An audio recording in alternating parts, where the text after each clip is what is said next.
All right, it's the end of the road for Team USA in the World Cup. The U.S. men's soccer team lost to Belgium in the knockout round yesterday. Final score, 2-1. We fought hard and we left everything out on the field. I mean, there's not much more. There's nothing to regret. Pretty much how everybody feels. For the past few weeks, though, the nation has had soccer fever with the World Cup drawing in a record-breaking crowds all over the country, really, for these watch parties. Americans purchased more tickets to games at this tournament than fans from any other country than the host Brazil. Plus, TV ratings in the U.S. surpassed those of the NBA Finals or the World Series.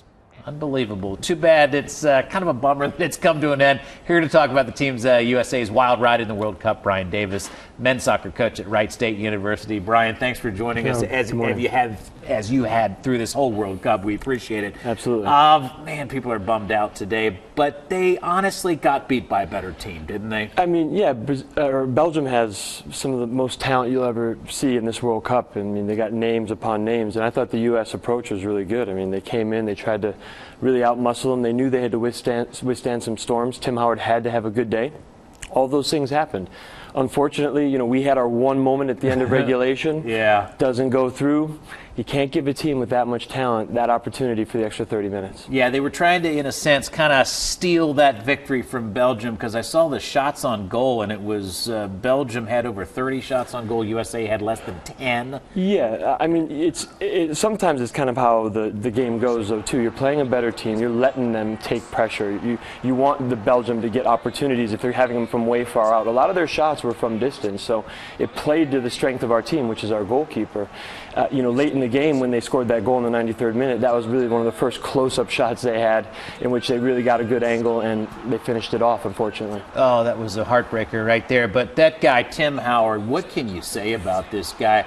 He is one of the top goalies in the world, isn't he? There's no question. I mean, he's, you know, the last two games we've had, Germany's goalkeeper, Belgium's goalkeeper, and Tim Howard, you got on showcase really three of the best goalkeepers in the world. And on the day, there really isn't a better performance in the World Cup so far from a goalkeeper. What do you think the USA's problem was offensively? I mean, there just wasn't much of it. Howard's back there. Mm-hmm. They're eventually going to score on him if you give them that many shots. They're down on the field, on that end of the field so much, USA just couldn't get any offense going. Certainly agree. I mean, the plan worked, really. When you get to the 90th minute and Wondolowski has this sitter, right, and he just misses it. I know. And everybody's you know you're going to have to weather their storm. But what really hurt them was Josie Altidore being out for the entire World Cup. You saw it with Lukaku that came in for Belgium. He just really takes up a lot of defenders. He attracts a lot of attention and allows other players to play that role. You saw yesterday, I mean, Clint Dempsey and the guys in the attack just don't attract that much attention. Guys can go one-on-one on them, and therefore they have numbers for other people. And that really hurt us, I think, in this game. World Cup fever, soccer fever, everybody has it. Where do we go from here? Because one of the challenges of soccer is the drop-off after it's over. Do you think this excitement stays around for a while? Well, I think soccer has a thermometer, and every 4 years it's the World Cup. And, you know, 10 years ago was not nearly the excitement that it is this year.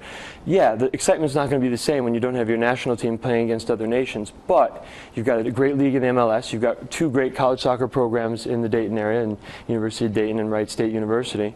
And you've got opportunities to go out and grow and get to know the sport. 4 years from now, as you build those things, I mean, I predict that the temperature will be that much higher on that thermometer. Speaking of predictions, final question for you. We'll put you to the test here. Who do you think is going to win the whole thing? It's down to 8 now. I'm going with family. I haven't predicted them yet, but I have German relatives that have been killing me for my predictions so far. I'm going with Germany. Germany to win the World Cup. And that would be good because the U.S. lost to Germany. Just to say that we lost to the champion would be good. They've been the most impressive to me overall. All right. Brian, thanks so much for Thank you. breaking things down for us this whole World Cup season. Appreciate it. Awesome.